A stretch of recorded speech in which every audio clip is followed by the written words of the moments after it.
नमस्कार, मैं हूँ राजेश पांडे और आज आपसे चर्चा कर रहा हूँ टेक्नोलॉजी और जर्नलिज्म। ये दोनों शब्द दोनों एक दूसरे के पूरक हो गए हैं। तकनीकी के बिना पत्रकारिता को आप आगे नहीं बढ़ा सकते, तय है। तकनीकी तो पत्रकारिता के साथ पहले दिन से है। अगर तकनीकी नहीं होती तो अखबार नहीं छप पाता और जिन खबरों को संकलित किया जाता है उन खबरों को पेज पर नहीं लाया जा सकता। अब डिजिटल तकनीकी आ गई है और डिजिटल तकनीकी ने पत्रकारिता में अवसर ही अवसर, बहुत सारे अवसर पैदा किए हैं। अगर आप कोई घटना होती है और उस घटना को आप मिनट भी नहीं लगता, आप फोटोग्राफ और वीडियो आप पूरी दुनिया को दिखा सकते हैं डिजिटल के माध्यम से। तो एक समय ऐसा भी था कि जब आप घटना होती थी, घटना को कवर किया जाता था और उस घटना को अखबार पे लाया जाता था और दूसरे दिन लोग इंतजार करते थे और तब उसके बारे में जानकारी उनको मिलती थी। प्रिंट मीडिया में तो अभी भी वैसे ही चल रहा है, लेकिन डिजिटल मीडिया ने रियल टाइम रिपोर्टिंग को बढ़ावा दिया है। अब तो प्रिंट के जितने भी प्रिंट मीडिया संस्थान हैं ये सब डिजिटल पर आ गए हैं और अब इंफॉर्मेशन को बहुत तेजी से आगे बढ़ाया जा रहा है। अगर मान लिया जाए कि किसी एक रिपोर्टर से कहा जाए कि आप एक दिन व्हाट्सएप से दूर रहो, तो ये तय मानिए कि उन रिपोर्टर की बीट की कई खबरें मिस होंगी। उनसे कहा जाए कि आप अपनी ईमेल मत खोलिएगा, आज ईमेल नहीं देखनी है, आपने व्हाट्सएप नहीं देखना है, आपने फेसबुक पर नहीं जाना है, तो समझिएगा कि वो खबरों से बहुत दूर हो जाएंगे। और खबरों से दूर होने का मतलब है कि आप जर्नलिज्म को आगे नहीं बढ़ा पाएंगे। 1996 की बात है जब मैं एक अखबार में काम करता था और उस समय हम लोग जो फोटोग्राफ भेजते थे उस गाड़ी से जिससे अखबार वहां से छपकर आता था, मेरठ से अखबार छपकर आया करता था और सब फोटोग्राफ वो गाड़ी 2 बजे करीबन अखबार के दफ्तर में पहुंचती थी और फोटोग्राफ गाड़ी के माध्यम से मेरठ भेजे जाते थे। एक दिन अखबार के दफ्तर में स्कैनर आया, स्कैनर इंस्टॉल किया गया। बहुत खुशी हुई हम लोगों को। हम सब इसलिए खुश थे क्योंकि अब देर शाम के फोटो भी दूसरे दिन के अखबार में दिखेंगे। इससे पहले तो 2 बजे तक के ही फोटोग्राफ दिखते थे और ब्लैक एंड व्हाइट फोटोग्राफ को अखबार के दफ्तर में ही बने डार्क रूम में डेवलप किया जाता था और कलर फोटो की जो रील थी वो फोटो स्टूडियो में भेजी जाती थी। ये सब करने के लिए बहुत फुर्ती दिखानी होती थी और स्कैनर की बदौलत मेरठ वाला अखबार देहरादून के स्थानीय अखबारों को टक्कर देने लगा। उस समय मीडिया को कोई सूचना देनी होती थी या कोई नेताजी को बयान देना होता था तो विज्ञप्तियों का दौर चरम पर था। बतौर ट्रेनी मेरा काम विज्ञप्तियों को इकट्ठा करना, उनकी छटाई करना और कम महत्व की या कार्यक्रमों की विज्ञप्तियों को खबर की शक्ल देना होता था। उनमें दर्ज एक एक नाम को मुझे लिखना होता था। इसके लिए मुझे एक राइटिंग पैड दिया गया था। खबरों को उनके महत्व के हिसाब से बड़ा या छोटा किया जाता था। हमने उन लोगों को भी चिन्हित किया था जो रोजाना विज्ञप्तियां जारी करते थे। उनके लिए व्यवस्था थी कि सप्ताह में एक दिन उनको स्थान दिया जाए। एक एक लाइन की चेकिंग के बाद खबरों को कंप्यूटर सेक्शन में टाइपिंग के लिए भेजा जाता था, जहां से खबरें सीधे मेरठ भेजी जाती थी। वहां डेस्क पर खबरों को एक बार फिर संपादित किया जाता था। विज्ञप्तियों के बंडल को बहुत संभाल कर स्टोर रूम में रखा जाता था। इस पूरी व्यवस्था में मोबाइल फोन कहीं नहीं था, डिजिटल तकनीकी कहीं नहीं थी। रिपोर्टिंग से लेकर और कंप्यूटर तक टाइपिंग हो जाता। उसके बाद डिजिटल टेक्नोलॉजी थी क्योंकि इंटरनेट के थ्रू ही खबरें मेरठ भेजी जाती थी। रिपोर्टर के पास कुछ नहीं था उस समय डिजिटल के नाम पर। जब पूरी व्यवस्था में जब मोबाइल फोन नहीं था और हमने ये कल्पना नहीं की थी कि व्हाट्सएप नाम की भी कोई टेक्नोलॉजी आएगी जो खबरों को बहुत तेजी से आगे बढ़ाएगी। ईमेल और गूगल पर सर्च करने की मेरे जैसे लोग नहीं सोच पाते थे। मैं केवल दफ्तर के लैंडलाइन तक सीमित था और बाद में फैक्स पर भी विज्ञप्तियां आने लगी। पहले तो अखबार के दफ्तर में विज्ञप्तियां देने लोग आते थे और उसके बाद फिर फैक्स आने लगे। और गढ़वाल में जो पर्वतीय जिले थे वहां के रिपोर्टर मुख्यालयों को फैक्स भेजते थे या फिर डाकगाड़ी से खबरें भेजे जाते थे। वो लोग अपनी खबरें लिख लेते थे पहले और देर शाम की खबरें जो है वो लिखकर, और जब सुबह जब डाक गाड़ी वहाँ पहुँचती थी, अखबार भेजने वाली गाड़ी वहाँ पहुँचती थी, उनको वो बंडल दे देते थे। और ये सब बंडल ऋषिकेश स्थित दफ्तर में इकट्ठे किए जाते थे, और वहाँ पर एडिटिंग होती थी इनकी। फिर वहाँ से कंप्यूटर पर टाइप होते थे, और टाइप होने के बाद फिर मेरठ जाते थे। तो गढ़वाल का जो कलेक्शन सेंटर था वो ऋषिकेश था। कई खबरें छप पाती थी और कहीं नहीं छप पाती थी, और कुछ खबरें तो ऐसी थी कि घटना 2 दिन पहले हुई और कोई कार्यक्रम 2 दिन पहले हुआ और खबर छप रही है 3 दिन बाद, ऐसा होता था। अब तो गढ़वाल के हर दफ्तर में सीएमएस, जिसको बोलते हैं कंटेंट मैनेजमेंट सिस्टम, सब कंप्यूटर में इंस्टॉल है। खबर टाइप की, सबमिट की और देहरादून दफ्तर में पहुंच गई। अब तो सोशल मीडिया के जरिए जो है फोटो और वीडियो मिनट से पहले पूरी दुनिया में लाइव होते हैं। रियल टाइम रिपोर्टिंग मीडिया की सबसे बड़ी ताकत बन गया है, और पूरी जद्दोजहद इसको लेकर है। अब मैं वर्तमान की बात करता हूं। अब विज्ञप्तियां ईमेल या व्हाट्सएप पर आती हैं। खबरों को कॉपी करके सीधा कंटेंट मैनेजमेंट सिस्टम पर डाल दिया जाता है, और पेस्ट कर दिया और उसके बाद पढ़ा और सबमिट कर दिया। और कुछ खबरें इनमें से सीधा लाइव हो जाती हैं इंटरनेट पर, संबंधित मीडिया की वेबसाइट पर। ईमेल और व्हाट्सएप पर कंटेंट यूनिकोड में होता है, इसलिए जो सीएमएस है वो उसके मुफीद है, उसमें फॉन्ट कन्वर्ट करने की भी जरूरत नहीं है। सिस्टम पर ही हेडिंग दीजिए, करेक्शन कीजिए, सीधा डेस्क के हवाले कीजिए। बहुत तेजी से काम हो रहा है और खबरों की संख्या भी बढ़ गई, पर सीखने का मौका गायब हो गया। स्पीड के चक्कर में यहाँ ना तो किसी के पास सिखाने का समय हो, ना ही किसी के पास सीखने का समय है, और जो आता है या नहीं भी आता सब कुछ डेस्क के हवाले कर दो, और डेस्क के पास इतना टाइम नहीं है कि आपको अपने पास बिठाकर समझाए कि आपने यहाँ गलती की है। खुद से सीखिए। अच्छी बात है, सुबह का अखबार देखिएगा, आपने कुछ गलतियां की हैं तो आपको सुबह के अखबार में पता चल जाता है कि मैंने कहां गलती की है, मुझे क्या नहीं करना चाहिए था। 1996 में फोन से पहले कुछ वरिष्ठ पत्रकारों के पास अखबारों ने पेजर उपलब्ध करवाए थे, जिसके नंबर 3 डिजिट में होते थे। फील्ड में रहने के दौरान किसी रिपोर्टर को कोई सूचना देनी है तो लैंडलाइन फोन के माध्यम से पेजर पर मैसेज भिजवा दो। पेजर वर्तमान के मैसेंजर की भूमिका में था। पेजर का समय चला गया तो महंगी कॉल दर वाले मोबाइल कुछ एक पत्रकारों की पहुंच तक आ गए। मोबाइल ने पत्रकारिता में बड़ा बदलाव किया, सूचनाएं तेजी से मिलने लगी। इसलिए जरूरी था क्योंकि आप सूचनाओं के व्यवसाय में काम कर रहे हैं, सूचनाओं को आप आगे बढ़ाने का काम कर रहे हैं, तो इसलिए आपको पास वो सब डिवाइस होने चाहिए जो सूचनाओं को आगे बढ़ाने में मदद करते हैं। इतना जरूर था उस समय कि फोटोग्राफर और रिपोर्टर को मौके पर जाना पड़ता था। आजकल रिपोर्टर और फोटोग्राफर मौके पर नहीं जाते, अब तो लोग खुद कवर कर लेते हैं। खुद कवर किया, फोटोग्राफ बनाया, वीडियो बनाया, और आपको जो है उसको टेक्स्ट भी लिख लेते हैं, और टेक्स्ट लिखकर आपको व्हाट्सएप कर दिया। फोटोग्राफर तो अब भी जाते हैं क्योंकि उनके लिए बहुत इंपॉर्टेंट है। कुछ फोटोग्राफर अब भी फील्ड में जाते हैं।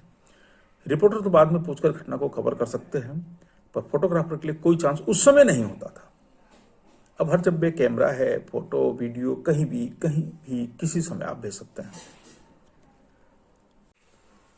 1997 में मेरठ वाले अखबार देहरादून से प्रकाशित होने लगे। अब तो देर रात तक की खबरें सुबह के अखबार में दिखाई देने लगी। हालांकि काफी समय तक डेस्क मेरठ में ही थी, और देहरादून सिटी संस्करण छपने तक संपादकीय टीम के वरिष्ठ रिपोर्टर की ड्यूटी प्रेस में होती थी, ताकि रिपोर्टर की भेजी सूचना को लिखा जा सके। उस समय तक अधिकतर रिपोर्टर के पास मोबाइल फोन नहीं थे, उनको पीसीओ से खबरें लिखवानी पड़ती थी। एक और मजेदार बात यह है कि प्रिंटिंग देहरादून में शुरू हो गई और रिपोर्टर्स से अपनी खबरों को खुद टाइप करने के लिए कहा गया।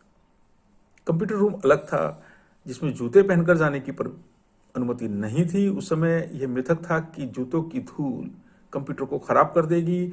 इसके आसपास आप आलपिन तक नहीं ले जा पा सकते थे। सभी रिपोर्टर राइटिंग पैड सेट कर टाइपिंग पर। 1999 में हिमाचल प्रदेश में अखबार का पदार्पण था, एक अखबार का। उस समय अन्य कई खबरें, अखबारों के जो पत्रकार थे उनको खबरें भेजने के लिए पोस्ट ऑफिस से फैक्स करने जाना पड़ता था। और मुझे याद है कि एक फैक्स के 35 रुपये दिए जाते थे। ये सुविधा शाम 5 बजे तक ही सीमित थी। और मैं उस समय एक अखबार के दफ्तर में काम करता था मंडी जिले में, और अखबार वाले लोक संपर्क अधिकारी के दफ्तर से भी इस सुविधा का लाभ उठा सकते थे कि फैक्स भेज सकते हैं, लेकिन वो भी 5 बजे तक खुलता था दफ्तर। शाम को मैंने मंडी जिले के पोस्ट ऑफिस से फैक्स भेजने के लिए पत्रकारों को लाइन में खड़े हुए देखा। सिस्टम इंस्टॉल होने से पहले मैं भी खबरों को पोस्ट ऑफिस से ही लाइन में लगकर चंडीगढ़ भेजता था। खैर, मैं जिस अखबार में काम करता था उसने computer, modem, landline phone, scanner की सुविधा उपलब्ध करा दी। और आपको बता दूं कि मेरे दफ्तर को देखने, क्योंकि हमारा दफ्तर सबसे ज़्यादा हाईटेक था उस समय, तो हमारे दफ्तर को देखने के लिए, हमारे सिस्टम को देखने के लिए वहाँ के अधिकारी, एडिशनल डिप्टी कमिश्नर अपने स्टाफ के साथ आए, मुझसे समाचार भेजने की तकनीक को समझा। हमारे पास मोबाइल फ़ोन नहीं था। हमारे दफ्तर का फ़ोन का जो बिल था हर महीने लगभग 9,000 रुपये था। दफ्तर में फ़ोन लगवाने के लिए बड़ी मुश्किल झेलनी पड़ी। तकनीकी के प्रयोग से हम खबरों और फोटो में सबसे आगे थे, इसलिए एक नया अखबार सबको पीछे छोड़ता चला गया। बस 2000 की बात होगी। मैं ऋषिकेश में तैनात था। जिस क्षेत्र में मेरा दफ्तर था उस समय वहां पर एक रात बिजली नहीं आई। हमें अपने कंप्यूटर सिस्टम को ले जाकर कहीं और बैठकर खबरों को टाइप करना पड़ा। अब मॉडेम तो वहां काम नहीं कर सकता था, क्योंकि मॉडेम तो मेरे दफ्तर में ही था। खबरों को हमने टाइप कर लिया। टेलीफोन लाइन हमारे पास थी नहीं, खबरों को कैसे भेजें?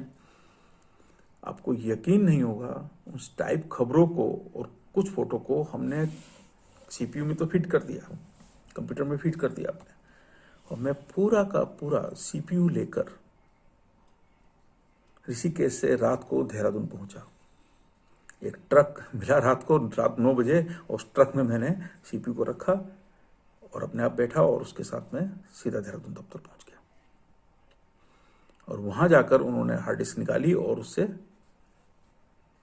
खबरें ली, हार्ड डिस्क से खबरें ले ली। अब स्थिति क्या है? अब ऐसी स्थिति नहीं है साहब। अब तो स्थिति यह है कि आप मिनट नहीं लगेगा, आप खबर को देहरादून तो क्या, आप पूरी दुनिया को लाइव करा सकते हैं। उस समय लोगों की समस्या का समाधान हो या ना हो, उनकी बात अखबार में छप जाए, बस इसी आस को लेकर लोग अखबारों के दफ्तरों के चक्कर काटते थे, और बड़ी संख्या में लोग आते जाते थे। अखबारों ने भी उनको पूरा सम्मान दिया। एक एक खबर में 20 से ज्यादा नाम मैंने खुद विज्ञप्ति में उतारे हैं। अक्सर कहा जाता था कि नाम मत काटना, क्योंकि दूसरे दिन लोग अखबार में अपने नाम तलाशते हैं। ऐसा होता भी था, और नाम कटने का मतलब शिकायत। ये आज भी है, नाम कटने का मतलब शिकायत। बदलते दौर में माध्यम और संसाधनों के बढ़ने से सूचनाओं की संख्या और प्रसारण की गति में तेजी आई है। ऐसे में खासकर प्रिंट से जुड़े पत्रकारों के सामने सूचनाओं की छटनी का सवाल है, क्योंकि उनके पास जगह की बहुत दिक्कत है। ऐसी स्थिति में अखबार उन सूचनाओं और खबरों को ज्यादा प्राथमिकता देते हैं जो ज्यादा से ज्यादा लोगों के हितों को प्रभावित करती है। पर यहां पर मीडिया मार्केटिंग की लिस्ट को भी प्राथमिकता देना उनके लिए महत्वपूर्ण है, और इसमें काफी जगह चली जाती है। ज्यादा तवज्जो ना मिलने पर समाज के कई मंचों ने अपनी बात को प्रकाशित और प्रसारित करने के लिए अपना ही सोशल मीडिया को एक अपना मीडिया स्थापित कर दिया। उन्होंने इसके लिए सोशल मीडिया को माध्यम बनाया है। वो आप देख लीजिएगा, सभी लोग वीडियो रिकॉर्ड कर रहे हैं, लोग कुछ ना कुछ लिख रहे हैं, अपना मीडिया तैयार कर दिया है। और इस मीडिया को तैयार करने के लिए, उनको इसमें सपोर्ट करने के लिए भी लोग आगे आए। एक तरह का ये एक व्यवसाय भी बन गया है, एक प्रोफेशन बन गया है कि ठीक है, हम आपके लिए काम करेंगे, हम आपके लिए वीडियो जुटाएंगे, हम आपके लिए फोटोग्राफ करेंगे, हम आपके लिए लिखेंगे। और ये अच्छी बात है, संभावनाएं मिली, संभावनाएं बड़ी हैं। अब सोशल मीडिया पर पत्रकारिता को आगे बढ़ाने का दारोमदार आ गया है। सोशल मीडिया पर निर्भरता तो बड़ी है, पर इसको आप सूचनाओं का विश्वस्त माध्यम नहीं कह सकते, क्योंकि यहां पर फ्लो इतना है, इंफॉर्मेशन का फ्लो इतना है कि आप पता ही नहीं लगा सकते कि कौन सी सही है और कौन सी गलत है, क्योंकि सोर्स तो इनमें पता ही नहीं लगता। एक सीनियर रिपोर्टर ने सोशल मीडिया पर पोस्ट एक अफवाह को खबर के रूप में अपनी जो अपने अखबार की जो वेबसाइट को लाइव करने वाली टीम थी उसके पास पहुंचा दिया। उस टीम ने उस खबर को महत्व दिया क्योंकि वो अफवाह इतनी मतलब इतने एक खबर के रूप में इतनी जानदार तरीके से लिखी गई थी कि उसको जो है उन्होंने उसको महत्व दिया और उसको लाइव कर दिया साहब। और वो लाइव होते ही बहुत बवाल कटा साहब। जो रिपोर्टर थे उस फील्ड के, उन्होंने जब इसकी पुष्टि करना चाही तो उन्हें पुष्टि नहीं हुई। ये भ्रामक थी खबर, ये सूचना ही भ्रामक थी। जबकि वो जो सीनियर रिपोर्टर थे जिन्होंने इस खबर को वहां लाइव कराया था, उनको भी इस खबर की पहले पुष्टि करनी चाहिए थी। और उस खबर को वेबसाइट से हटाया गया और उस खबर को हटाने के बाद उसमें जांच हुई। पर ये गलत बात है कि आप किसी अफवाह को आप जो है उसे खबर बनाकर आप उसको पोस्ट करा दें, क्योंकि सूचनाओं का हमारे समाज पर बहुत बड़ा असर पड़ता है। सूचनाएं हमेशा विश्वस्त माध्यम से आनी चाहिए और सूचनाओं का जो स्रोत है वो बहुत विश्वसनीय होना चाहिए। संबंधित अधिकारियों से बात की जानी चाहिए। किसी भी बड़ी खबर को अगर आपको लगता है कि इस खबर में थोड़ा सा भी कोई ऐसी बात है कि जिस पे आपको संदेह हो रहा है, तो आप संबंधित अधिकारी से बात कीजिए। और आपको हर खबर पे वैसे तो बात करनी चाहिए, क्योंकि सोर्स को आपके पुख्ता होने चाहिए और सोर्स की भी पुष्टि करनी चाहिए। माना कि रियल टाइम रिपोर्टिंग में सोशल मीडिया का जो टेक्नोलॉजी है उसका योगदान बहुत है, पर इसकी सूचनाओं के इस्तेमाल में अधिक सावधानी और बरतने की जरूरत है और आधिकारिक सूत्रों से इसकी पुष्टि की आवश्यकता है। टेक्नोलॉजी का एक और फायदा, अधिकतर रिपोर्टर फील्ड में रहने के दौरान ही अपनी खबरों को ऑन स्क्रीन कर लेते हैं। वॉइस टाइपिंग ऐप इनका काफी समय बचा रहे हैं। खबर और फोटो व्हाट्सएप पर भेज दिया। दफ्तर अगर देर से भी आएंगे तो चलेगा, क्योंकि आपकी खबरें पहुंच चुकी हैं। आपको दफ्तर में आके खबर ही तो लिखनी है, वो आपने अपनी खबरें टाइप की हैं और उसको आपने भेज दिया है। गूगल सर्च से पूर्व की घटनाओं और आंकड़ों की जानकारी आप ले सकते हैं। ये खबरों के वैल्यू एडिशन में काफी मददगार होता है। इंटरनेट पर खबरों को डेवलप करने के लिए आइडिया की भरमार है और भी बहुत सारी आपको बहुत मददगार होता है ये डिजिटल टेक्नोलॉजी जर्नलिज्म को आगे बढ़ाने के लिए। अभी हम लोग देख रहे हैं कि कुछ इश्यूज पे लोगों ने जो है वीडियो बनाए हैं और रिपोर्टिंग कर रहे हैं, बाकायदा रिपोर्टिंग कर रहे हैं। पर इस तरह की रिपोर्टिंग में आपको घटनाओं को एनालिसिस करने के लिए समझ होनी चाहिए और ये समझ अनुभव से आती है।